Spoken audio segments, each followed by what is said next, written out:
सांसद डॉक्टर सुधांशु त्रिवेदी जी आपको संबोधित करेंगे। मेरा विनम्र निवेदन माननीय सुधांशु जी से है, आपको संबोधित करें।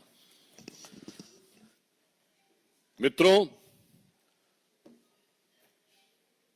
हमारी सरकार ने जब से संविधान हत्या दिवस मनाने का निर्णय लिया है, तो संविधान की रक्षा का स्वांग रचने वाले बहुरूपियों के हृदय में बड़ी वेदना शुरू हो गई है। और वो ये कह रहे हैं कि 50 साल पुरानी बात की आवश्यकता क्यों है।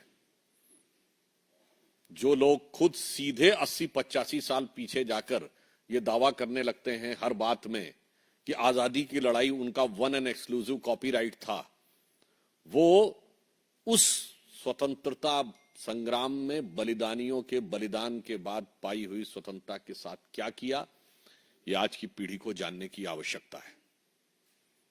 बहुत स्पष्ट रूप से मैं देश की जनता को याद दिलाना चाहता हूं, क्योंकि आज की डेट में जो लोग 60 या 62 वर्ष से कम आयु के हैं, उनकी लिविंग मेमोरी में या उनकी जीवंत स्मृति में आपातकाल का विषय नहीं है। आपातकाल वो था, संविधान की हत्या क्या होती है यह समझने की आवश्यकता है। पॉइंट नंबर 1, देश के सभी नागरिकों के अधिकार समाप्त कर दिए गए थे। सभी मूल अधिकार समाप्त कर दिए गए थे।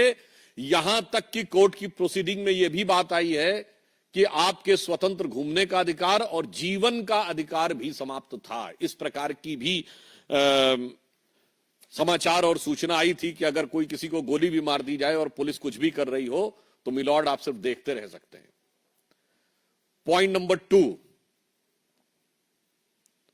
यदि आपको पुलिस पकड़ ले जाए तो आप कोर्ट में नहीं जा सकते थे। DIR और मीसा 2 ऐसे रूल थे, डिफेंस ऑफ इंडिया रूल और maintenance of internal security act, जिसके तहत आपको कोर्ट में जाने यानी बेल के लिए, बेल मिलना एक चीज है, बेल के लिए अप्लाई करने का अधिकार नहीं था। Point number 3, defence of India rule इस पॉइंट पर भी लग सकता था कि अगर किसी सार्वजनिक स्थल पर खड़े होकर आप सिर्फ इतना बोल दें कि इंदिरा गांधी की सरकार हटानी है, इतने में आपको इस प्रावधान के तहत जेल में डाला जा सकता था, जिसमें आप बेल के लिए भी अप्लाई करने के हकदार नहीं थे। पॉइंट नंबर 4, सारा विपक्ष जेल में था। पॉइंट नंबर 5, सिर्फ राजनीतिक नेता नहीं थे, 1.25 लाख से 1.5 लाख लोग, आम जनता और राजनीतिक कार्यकर्ता 18 महीने जेल में रहे। तो विषय सिर्फ इतना साधारण नहीं था। पॉइंट नंबर 5, 38वां और 39वां संविधान संशोधन करके सरकार के किसी भी निर्णय पर न्यायिक समीक्षा का अधिकार समाप्त कर दिया गया था। यानी न्यायालय सरकार के किसी भी निर्णय की कोई टीका टिप्पणी समीक्षा नहीं कर सकता था।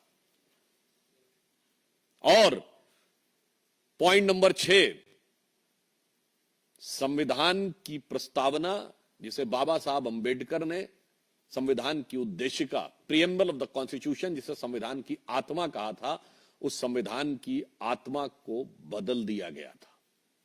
उसमें सेकुलर और सोशलिस्ट वर्ड डाल दिया गया था, तब जब विपक्ष पूरा जेल में था।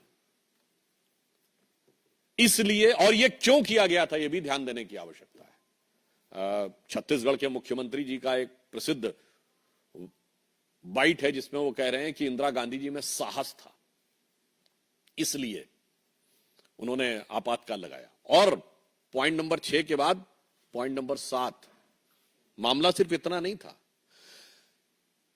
देश से ऊपर एक नेता को कर दिया गया था, इंदिरा इज इंडिया कर दिया गया था। तो ये कांग्रेस के 7 कृत्यों के 7 जवाब हमें आज चाहिए।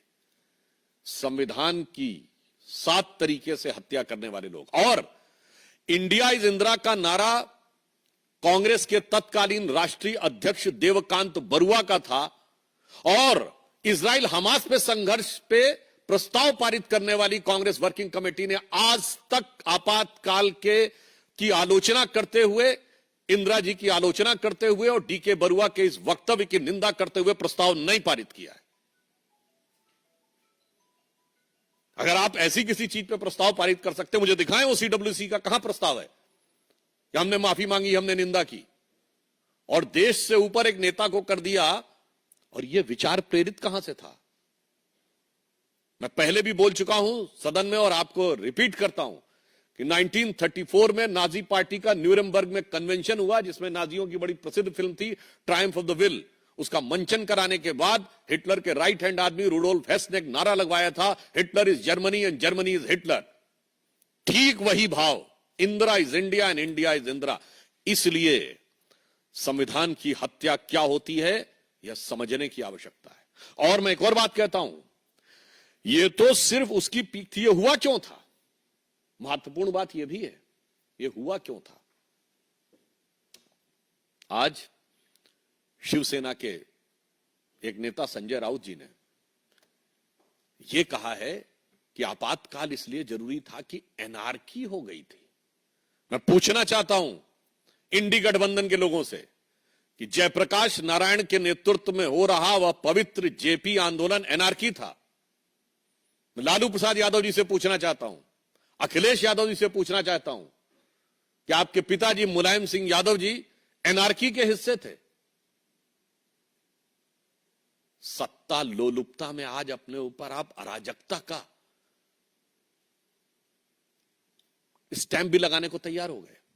और अब मैं बताना चाहता हूं कि वो एनार्की क्या थी, ये इमरजेंसी लगी क्यों थी। भारत के इतिहास में एक ही उदाहरण है जब किसी प्रधानमंत्री को चुनावी धांधली और चुनाव में भ्रष्टाचार का दोषी पाया गया। श्रीमती इंदिरा गांधी को इलाहाबाद उच्च न्यायालय के द्वारा, यह आरोप नहीं था, न्यायालय के द्वारा दोषी पाया गया और इस कारण से उनकी सदस्यता समाप्त कर दी गई। वो सुप्रीम कोर्ट गई, सुप्रीम कोर्ट ने कहा कि सदस्यता तो रहेगी परंतु आपकी सांसद के रूप में कोई काम नहीं कर सकती, 6 साल लड़ने पर प्रतिबंध था, आप सदन की कार्रवाई में भाग नहीं ले सकती, वोटिंग नहीं कर सकती। तब ये इमरजेंसी लगाकर वो जो संविधान का 38वां और 39वां संशोधन था वो रेट्रोस्पेक्टिवली लगाया गया, यानी भूतलक्षी प्रभाव से लगाया गया कि और प्रधानमंत्री पर कोई टिप्पणी कोर्ट नहीं कर सकता, प्रधानमंत्री के किसी निर्णय की कोई समीक्षा नहीं कर सकता। इसलिए संविधान की उस घनघोर और दुर्दांत हत्या की स्मृति के लिए यह आवश्यक है। और यह क्यों हुआ यह भी मैं बता देता हूं। ऐसा नहीं सब कुछ सिर्फ 1975 में हुआ, उससे पहले। और मैं एक और आज एक गंभीर सवाल करना चाहता हूं। बहुत सी फॉरेन की इंटेलिजेंस एजेंसीज की रिपोर्ट्स जो डिक्लासिफाइड हो चुकी हैं और कईयों ने पब्लिश भी किया है, मैं इस कैविएट के साथ बोल रहा हूं, कांग्रेस पार्टी को उसमें अगर आपत्ति है और हिम्मत है तो उन पर मुकदमा करना चाहिए। Mitrokhin's archive KGB and the world part 2 जिसमें भारत का उल्लेख है, उसमें तो क्या क्या वर्णन है कि इमरजेंसी के दौरान विदेश की शक्तियां किस ढंग से भारत की सत्ता को संचालित कर रही थीं, कहां कहां तक हस्तक्षेप कर रही थीं। क्यों नहीं तक कांग्रेस ने आज तक उन पर मुकदमा किया या आपत्ति की? तो मैं आज पूछना चाहता हूं कि आज ये जो बहुरूपिया स्वांग बनाकर आए हुए हैं, संदेह उत्पन्न होता है कि आज कौन सी शक्तियां संचालित कर रही हैं, क्योंकि ये चुनाव